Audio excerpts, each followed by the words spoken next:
Welcome to Complete BS, the official podcast of couch coaches everywhere. Not just football.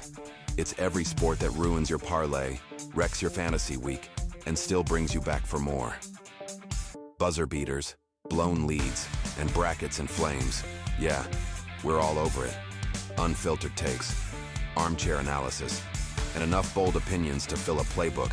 Hosted by Brien Schmauch, sports junkie, the Saban of stats and your official voice of, I could coach better than that. Let's go. Welcome, Couch Coach Nation. We had an exciting week 3, and we're at the quarter pole of the season. It's hard to believe that 3 out of the 12 games are already done for most teams. We've got some teams that we thought would be playoff caliber teams, and they're nearly out of it. I'm looking at you, Clemson, Notre Dame, and Florida. Friday night doesn't give us a whole lot to be excited about. We've got Tulsa, Oklahoma State, and Vegas tells me this is a 13.5-point advantage for Oklahoma State, who's not very good. What's that say about Tulsa? No thanks. So what else do we have to look at? Iowa at Rutgers. That's my only other option for Friday night. We've got 2-1 Iowa. They're a 2.5-point road favorite over 3-0 Rutgers. I haven't watched Rutgers play this year, but I have seen Iowa, and watching their offense is like watching paint dry. Defensively, Iowa, they're good. They're going to be strong, but they can't score. So if I had to bet this blind, I'd probably go with the home underdog. I'd be more comfortable if I could tease it up to 3.5. AV, am I right to go blindly with Schiano and fade Iowa? I mean, if you have to go blind, I'm going in Rutgers because I don't like the passing attack of Iowa. I don't like Gronowski's throwing the ball for 50 yards a game or something. Little exaggeration, but I think Rutgers has some running backs and some receivers that can make big plays, and you kind of need that against Iowa. They make it tough to sustain long drives. Between Rutgers being at home, being able to possibly hit on a couple of big plays, I would go Rutgers in this game. Before we get into this weekend's games, we're going to step back in the time machine and go to our preseason Heisman picks that were all over the place, and everybody's gotten this wrong. My picks were Cade Klubnik, Garrett Nussmeier, Jeremiah Love, and Jeremiah Smith. Of course, there's time in the season for any of these guys still to have a monster year. Typically, the guy who's leading at that quarter pole doesn't end up winning the Heisman. I think out of this group, the guy that's the most likely to still be a finalist would be Jeremiah Smith. Klubnik, with his losses, I think he's out of it. Likely the case, too, with Jeremiah Love. Plus, Notre Dame doesn't really have a marquee game left on their schedule for him to have a Heisman moment. Nussmeier's been just very vanilla to me. They just are kind of blah from an offensive standpoint. So at the quarter pole, I've got my Heisman frontrunner right now, John Mateer, Oklahoma, 944 yards passing, 161 yards on the ground, and 12 total touchdowns. Marcel Reed, Texas A&M, 869 yards passing, 142 yards rushing, 10 total touchdowns. Dante Moore, Oregon, 657 yards passing, 78% completion percentage, and 7 total touchdowns. And Devin Dampier, Utah, 628 yards passing, 198 yards rushing, 8 total touchdowns, and no interceptions. AV, I think you had, if my memory serves me, Jeremiah Smith, Arch Manning, Garrett Nussmeier, DJ Lagway. How you feeling about those picks? And if you had to redo it now here at the quarter pole, what do you like? I don't feel great about them, but they weren't crazy out of left field picks either. I think everybody thought those guys would have a good year. I think you nailed it. Those are the guys I had. Mateer. I think Dante Moore might be the front runner. He's completing like 80% of his passes, 78%, 657 yards, 7 touchdowns, 1 interception. So he's protecting the ball. He doesn't have the rushing stats of Mateer, but I think Oregon has a chance to have a really big year. And if he keeps up this performance, he'll be right up in there. So I like Dante Moore. John Mateer has the moment already where they beat Michigan and he looked really good in it. So he's probably on top of most people's ballots through 3 games. But if you're looking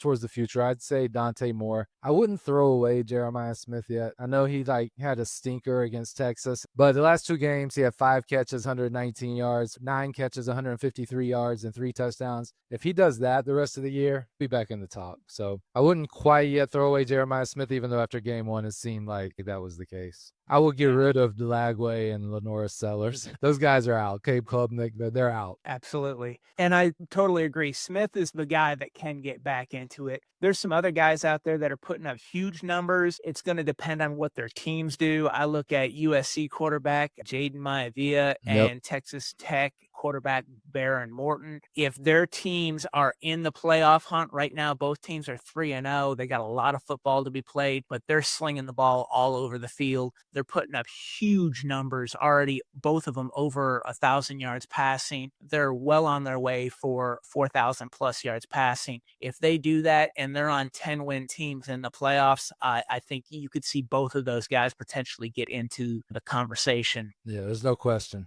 Texas Tech is lighting it up right now. That quarterback's throwing it everywhere. If we look at the conferences and how they're stacking up, ACC and SEC have already had a little conference play. Big 10 and Big 12 are both starting conference play this weekend. Starting off with the ACC, who we think might be in the conference championship right now. I've got Georgia Tech is going to face the winner of the Florida State-Miami game. Yeah, that makes sense. Georgia Tech misses both of those teams. They've already beat Clemson. They have the inside track. Clemson's got one conference loss. They play Florida State. They don't play Miami. So who else would even contend? Maybe Cal with their schedule? Cal with their schedule. Louisville's undefeated, but they haven't played anyone. They've got the hardest schedule remaining. They've got at Pitt, at Miami, Cal, Clemson, at SMU for whatever that is. Georgia Tech is well on their way. And then who's going to play Georgia Tech? Florida State, Miami winner. Florida State still got at Clemson, at NC State. Miami's got a Friday night game against Louisville, and then not a whole lot else. The question with Miami always is late in the season, do they have a collapse? Yeah, I think you're right in Georgia Tech and the winner of Florida State, Miami. When we look at the Big Ten, I think it's kind of jumping off the page, at least to me. Ohio State, Oregon, a rematch of last year, but there's a lot of teams still in the mix. Penn State, Michigan, Nebraska, which play this weekend, Indiana, Illinois play this weekend, and then USC. All these teams, again, they haven't started Big Ten play. With Michigan, Nebraska, though, I think the winner of this game will be undefeated in conference play going into late November, where Nebraska's got a Penn State game and then Michigan at the end of the season with Ohio State. I think one of those two teams could end up being there, whereas Ohio State, Oregon, Penn State, they kind of round robin each other and they could knock each other off. So I think you'll get one team out of that Ohio State, Oregon, Penn State potentially versus maybe a Michigan, Nebraska winner. Yeah, I agree. And then that turns into the whole, is it advantageous, right? Like if Oregon goes to the championship game and Ohio State sits out with one loss or however it works, and then they still make the playoffs, they're kind of in a better spot. But sure. Yeah, that makes sense to me. To be honest with you, I'm a little down on Michigan after that Oklahoma performance. Now, they did play better last week, and so maybe Oklahoma is that good in the next few weeks will tell us that. But I think Michigan could lose a game between Nebraska and the end of the season, but I haven't studied their schedule enough to predict one. Nebraska seems a bit inconsistent, like they could look really good from week to week and then have a stinker and lose a game. When I look at Illinois and Indiana and USC, they all have more than one big game on their schedule, whereas Michigan, Nebraska, they each play USC in October, I think, but then they don't have anybody till November, and they're really getting the bottom 2/3 of the Big Ten. So that's why I think that they've got a lot of runway, and they'll win games where they don't have their A game. When we look at the SEC, I've got Georgia and Oklahoma as the top two teams in the SEC. A lot of football to be played. Alabama, LSU, Ole Miss, Texas, maybe Vandy, and Texas A&M. They're all going to have something to say about it. I think the easiest path to the SEC championship game, though, is Texas A&M and what their schedule looks like. They don't have some of the same games that these other teams are going to have to face. And so they're going to be able to stack up a lot of wins and just continue to ride the way all the way to Atlanta. So look out for Texas A&M because of the schedule to possibly sneak in there if Georgia, Oklahoma, or some of these other teams falter. Yeah, I think as of right now, Georgia's got the game against Tennessee. That really puts Tennessee behind the 8 ball. Oklahoma's had the biggest win. This weekend's game, and we'll get to it, the Oklahoma-Auburn game is big for this. I think Auburn can be thrown in the mix as of right now. I don't think they'll be there, but we don't know. If they beat Oklahoma, they started to look good. They just take Oklahoma's place in the list of teams that they could make it. So I agree with you. As of today, I'd pick Georgia, Oklahoma. I would not pick LSU. Their offense looks gross to me. So it'll be interesting to see it play out. I don't think some of these high-end SEC teams are what we thought they were at the beginning of the season. I would agree with that. Not to diminish the strength of the overall conference per se, but because like Oklahoma's better than I thought they would be. I think Auburn's better than I thought they would be. But Texas is beatable. Georgia looked beatable. Texas A&M had a great win against Notre Dame, but they gave up 40 points. It's hard to tell how good they are in week 3. Yeah, we thought Florida and South Carolina would be in this conversation, and they're not. But here we are. We've got Vandy as a potential team out there in that mix. When we head out west to the Big 12, this is a conference that I've said in the offseason, I think there's maybe 6 teams that could potentially win this. Even though Iowa State currently is my highest ranked Big 12 team, if I had to put it right now today, I've got Utah, Texas Tech, who are actually playing this week as what I think the 2 best Big 12 teams are. And then Iowa State, BYU, and Arizona State's going to have something to say about this. Arizona State is really kind of the enigma for me. I think they've got a ton of talent, but I need to see it, and I haven't seen it yet. They played cupcakes or they played poorly on the road against Mississippi State. Can they get back into it once they get into conference play? I'm super excited to see the Utah-Texas Tech game Saturday at noon. I think that's going to be amazing. So Big 12 is going to be interesting all season long. Yeah, I agree. I like Texas Tech so far, but I like offense. It's easy to watch their games and really think they look good because they're scoring more points than anybody in the country right now. But I think they're going to be tough to beat. Utah is good. They're going to be tough to beat. Iowa State's kind of sitting in the driver's seat right now, but I think it'll come out of those 3 teams. I don't think Arizona State's going to make any Big 12 noise. And that kind of leads us into the playoffs, and I think it's way too early to start trying to say, all right, well, this team's in the playoff and this team's out of it. But I do think when we look at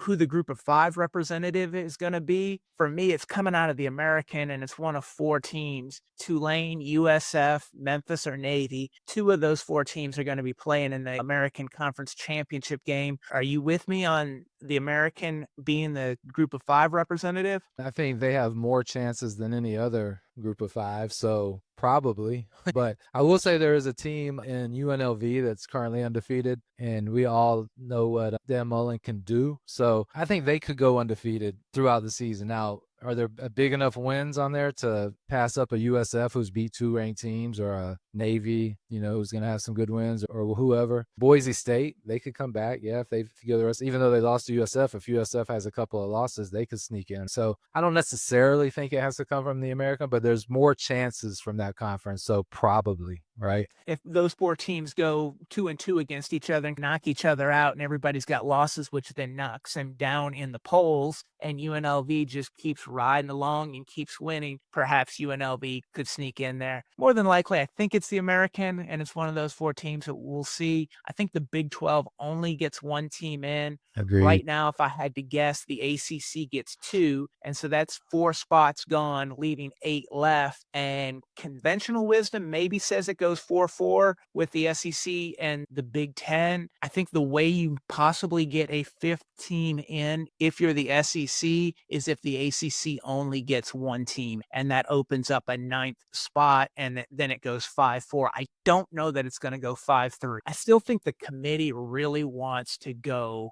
4-4, and I would not be at all surprised if into those last couple of weeks they're really looking at where they're setting teams. They're not going to tell you that they're manipulating things, but I think at the end it's going to end up being 4-4. And I'm predicting 5-3. Okay. 5-3 with the SEC getting 5 in. Yep. We'll see if it changes. I don't see anybody in the Big 10. If Illinois has a good year, they'll get in and it'll be 4-4. But if they're not the 4th team, I don't think there's a good enough team out there that will have a case to be in over a 2-loss Oklahoma or someone like that who's vying for the 5th team in the SEC. I think a 2-loss SEC team is getting in. I think when we're looking at the 5th SEC team, we're definitely looking at a 3-loss team. Sure. But like if Michigan has 2 losses and they're the 4th best team in the Big and they have no great wins, and you're sitting there looking at Texas A&M, and let's say they beat Florida and whoever else, and they've got 3 losses though, but they've got a couple of big wins. The 3-loss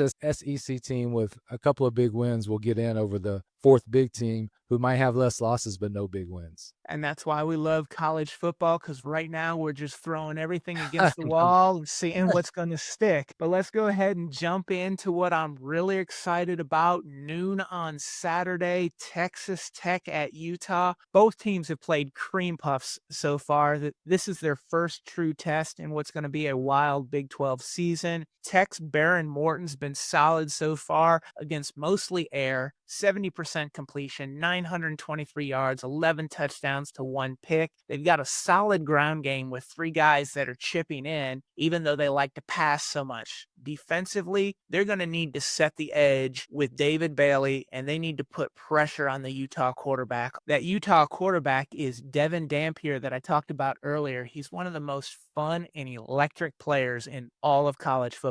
He's thrown for over 600 yards while completing 73% of his passes and almost 200 yards on the ground. You've got Wayshawn Parker, his running back, also almost 200 yards rushing. That gives them balance. Utah's got a big physical offensive line. They need to lean on that offensive line in the running game to wear down the Tech defenders and slow down that pass rush. It also will keep that high-powered Tech offense on the sidelines. AV, what are you seeing with this game? It's hard to tell because of the level of competition that they played. But like Texas Tech is averaging almost 60 points a game, like 58 points a game and 600 yards a game. But they won't do that against Utah. Utah's a physical team. They've got some defense. Now, the one thing I will say is Utah has a starting safety named Rabbit Evans who's out injured. And when your starting safety, who's a good player, is out, you could give up some over-the-top type stuff. They could pick on him with some different concepts. So I think Texas Tech will hit some big plays and score some points. I've got Utah holding on at the end, and it's something like a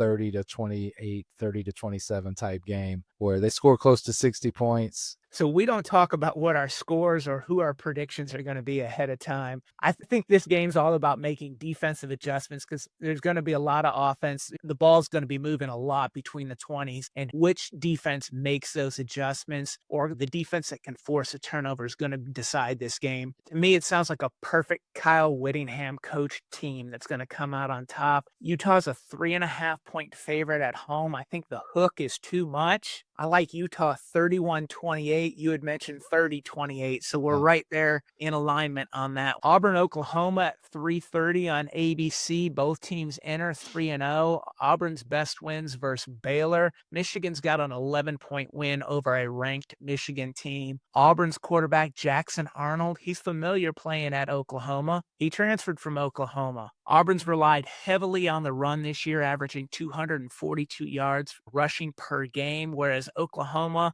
they've been led by John Mateer, the Heisman frontrunner, in my opinion, 316 yards passing per game, but also he contributes on the ground with his running game. The game opened as an Oklahoma 6.5-point favorite, and I really think this should be closer to a double-digit spread. If you're getting Oklahoma for under 7, I think that's money in the bank. What about you? Yeah, here's what I don't know. I don't know how good Oklahoma's defense is. I know they're good. I just don't know if they're dominant or just pretty good, right? Because they looked dominant against Michigan. And I assumed Michigan's freshman quarterback didn't play well, hostile environment. Maybe he's not as good as they thought he was. Maybe Michigan's not as good as they think they are. And then Michigan goes out and looks great the next week. So maybe it's Oklahoma's defense is really good, right? And the reason that's important for this game is because Auburn has weapons, and Hugh Freeze typically can score points. So I'm not going to be surprised to see Auburn score some, but I think Oklahoma's defense is going to be good enough to keep them under what their average. And I think Mateer and that offense is going to score plenty. Even though Auburn's a good team this year, better than I expected, I think they're going to have a surprisingly decent season. I'm going to go with Oklahoma 34-24.